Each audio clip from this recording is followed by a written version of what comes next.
Hi friends, ನಾನು ನಿಮ್ಮ Nishchita. Welcome back to my channel. ನಾ ಇವತ್ತಿನ ರೆಸಿಪಿ ಒಳಗೆ ವೆರಿ ಈಸಿ ಆ್ಯಂಡ್ ಕ್ವಿಕ್ಕಾಗಿ ಟೇಸ್ಟಿಯಾಗಿ ಆಗುವಂಥ ಆನಿಯನ್ ಚಟ್ನಿ ಮಾಡೋದನ್ನು ತೋರಿಸಾತೀನಿ. ಫ್ರೆಂಡ್ಸ್, ನಾನು 2 ಚಾನಲ್ ಅದಾವು. ಒಂದು ನಿಶ್ಚಿತ MS ಲಾಗ್ ಚಾನಲ್, ಇನ್ನೊಂದು ನಿಶ್ಚಿತ MS ತಿನಿಸು ಕಟ್ಟೆ ಚಾನಲ್. 2 ಚಾನಲ್ನು ಸಬ್ಸ್ಕ್ರೈಬ್ ಮಾಡ್ಕೊಂಡ ವೀಡಿಯೋಸ್ನ ನೋಡಿರಿ, ಶೇರ್ ಮಾಡಿರಿ, ಲೈಕ್ ಮಾಡಿರಿ, ನನಗೆ ಸಪೋರ್ಟ್ ಮಾಡಿರಿ. ಬರ್ರಿ ವಿಡಿಯೋ ಸ್ಟಾರ್ಟ್ ಮಾಡೋಣಂತ. ಸೊ ಈಗ ನಾನು ಒಂದು ಬಾಳ್ಗಿನ ಬಿಸಿ ಮಾಡ್ಕೊಳಕ್ಕೆ ಇಟ್ಕೊಂಡೀನಿ. ಬಾಳ್ಗಿ ಬಿಸಿ ಆದಮೇಲೆ ಒಂದು ಅರ್ಧ ಸೌಟ್ನಷ್ಟು ನಾನು ಎಣ್ಣೆ ಹಾಕೋತೀನಿ. ಎಣ್ಣೆ ಚಲೋತ್ ನಿಂಗೆ ಕಾದ್ಮೇಲೆ ನಾ ಇದಕ್ಕೆ 1 ಚಮಚದಷ್ಟು ಜೀರಿಗೆ ಹಾಕೋತೇನಂತ. ಓಕೆ, ನೆಕ್ಸ್ಟ್ ನಾ ಇದಕ್ಕೆ 1 ಚಮಚದಷ್ಟು ಕಡಲೆಬೇಳೆ ಹಾಕೋತೀನಿ ಮತ್ತು 1 ಚಮಚದಷ್ಟು ಉದ್ದಿನಬೇಳೆ ಹಾಕೋತೀನಿ. ಇದಿಷ್ಟರದ್ದು ಕಲರ್ ಚೇಂಜ್ ಆಗೋ ಮಟ್ಟ ನಾನು ಚಲೋತ್ ನಿಂಗೆ ಇದನ್ನು ನಾನು ಫ್ರೈ ಮಾಡ್ಕೋತೀನಿ.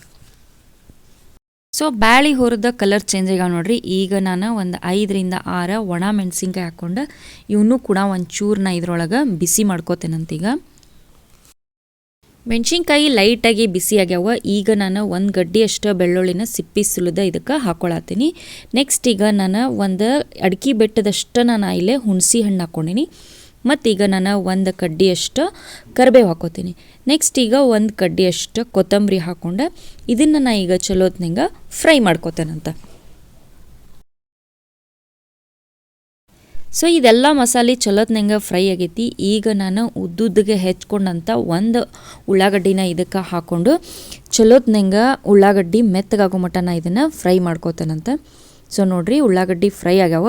ಈಗ ನಾನು ಕ್ಯೂಬ್ ಶೇಪ್ನಾಗ ಹೆಚ್ಕೊಂಡಂಥ 1 ಟೊಮೆಟೊನ ಇದಕ್ಕೆ ಹಾಕ್ಕೊಂಡು ಟೊಮೆಟೊ ಕಂಪ್ಲೀಟಾಗಿ ಮೆತ್ತಗಾಗೋ ಮಟ್ಟ ನಾನು ಇದನ್ನು ಹುರ್ಕೋತೇನಂತೀಗ. ಓಕೆ, ಎಲ್ಲ ಮಸಾಲೆನೂ ಹುರಿದ ರೆಡಿ ಆಗೈತಿ ನೋಡ್ರಿ. ಈಗ ಇದನ್ನು ಗ್ಯಾಸ್ ಆಫ್ ಮಾಡಿ ತಣ್ಣಗಾಗಕ್ಕೆ ಬಿಟ್ಬಿಡೋಣ. ಇದು ಕಂಪ್ಲೀಟಾಗಿ ತಣ್ಣಗಾದ್ಮೇಲೆ ಫೈನಾಗಿ ಮಿಕ್ಸಿ ಮಾಡ್ಕೊಂಡು ಬರೋಣಂತ. ಹುರ್ಕೊಂಡಂಥ ಮಸಾಲೆ ಕಂಪ್ಲೀಟಾಗಿ ತಣ್ಣಗಾಗೈತಿ. ಅದನ್ನು ನಾನು ಒಂದು ಮಿಕ್ಸಿ ಜಾರಿಗೆ ಹಾಕೋತೀನಿ. ಅಷ್ಟು ಮಸಾಲೆನೂ ಮಿಕ್ಸಿ ಜಾರಿಗೆ ಹಾಕಿ ನಮ್ಮ ಟೇಸ್ಟಿಗೆ ಎಷ್ಟು ಬೇಕೋ ಅಷ್ಟು ನಾ ಇದಕ್ಕೆ ಉಪ್ಪನ್ನ ಸೇರಿಸ್ಕೊಂಡು ಫೈನಾಗಿ ಪೇಸ್ಟ್ ಮಾಡ್ಕೊಂಡು ಬರ್ತೀನಿ. ಸೊ ನೋಡ್ರಿ, ಇಲ್ಲೇ ರುಬ್ಕೊಂಡ್ಮೇಲೆ ಇಷ್ಟು ಮಸ್ತಾಗತಿ ಅಂದರೆ ಅಷ್ಟು ಮಸ್ತಾಗತಿ. ಫೈನಾಗಿ ಸ್ವಲ್ಪ ನೀರು ಸೇರಿಸಿ ರುಬ್ಬೇಕು. ಬರ್ರಿ ಈಗ ಇದನ್ನು ಸರ್ವಿಂಗ್ ಪ್ಲೇಟಿಗೆ ಸರ್ವ್ ಮಾಡ್ಕೊಳ್ಳೋಣ.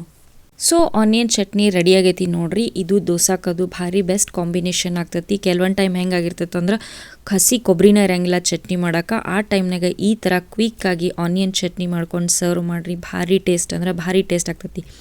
ಈಗ ಫೈನಲ್ ಆಗಿ ಇದಕ್ಕೊಂದು ಒಗ್ಗರ್ನಿ ಕೊಟ್ವಿ ಅಂದ್ರೆ ಸರ್ವ್ ಮಾಡೋಕೆ ರೆಡಿ ಆಗ್ತೈತಿ. ಬರ್ರಿ ಒಗ್ಗರ್ನಿ ಮಾಡೋಣಂತ. ಒಗ್ಗರ್ನಿಗೆ ನಾ ಇಲ್ಲೇ ಒಂದು ಬಾಳ್ಗಿ ಕಾಯಕ್ಕೆ ಇಟ್ಕೊಂಡೇನಿ. ಬಾಳ್ಗಿ ಕಾದ್ಮೇಲೆ ಒಂದು 2 ಚಮಚದಷ್ಟು ಎಣ್ಣೆ ಹಾಕಿ ಎಣ್ಣೆನ ಚಲೋತ್ನಂಗೆ ಕಾಯಿಸ್ಕೊತೀನಿ. ಎಣ್ಣೆ ಕಾದ್ಮೇಲೆ ನಾ ಇದಕ್ಕೊಂದು ಗಿರ್ದ ಚಮಚದಷ್ಟು ಸಾಸಿವೆ ಹಾಕ್ತೀನಿ. ಸಾಸಿವೆ ಚಟ ಅಂದಮೇಲೆ 1 ಗಿರ್ದ ಚಮಚದಷ್ಟು ಜೀರಿಗೆ ಹಾಕೋತೀನಿ.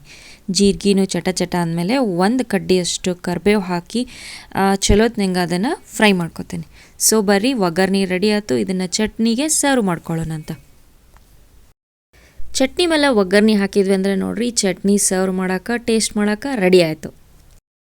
ಸೊ ಫ್ರೆಂಡ್ಸ್, ನಾನು ಮಾಡಿದಂಥ ಕ್ವಿಕ್ ಆ್ಯಂಡ್ ಈಸಿಯಾಗಿ ಟೇಸ್ಟಿಯಾಗಿರೋಂಥ ಆನಿಯನ್ ಚಟ್ನಿ ರೆಡಿ ಆಗೈತಿ. ನೀವು ಮನೆ ಒಳಗೆ ಮಾಡಿರಿ, ಹೆಂಗಿತ್ತಂತೇಳಿ ನಂಗೆ ಕಮೆಂಟ್ ಸೆಕ್ಷನ್ನಾಗ ತಿಳಿಸ್ರಿ. ನಾನು 2 ಚಾನಲ್ನ ಸಬ್ಸ್ಕ್ರೈಬ್ ಮಾಡ್ಕೊಂಡ ವೀಡಿಯೋಸ್ನ ನೋಡಿರಿ, ಶೇರ್ ಮಾಡಿರಿ, ಲೈಕ್ ಮಾಡಿರಿ, ನನಗೆ ಸಪೋರ್ಟ್ ಮಾಡಿರಿ. Thank you.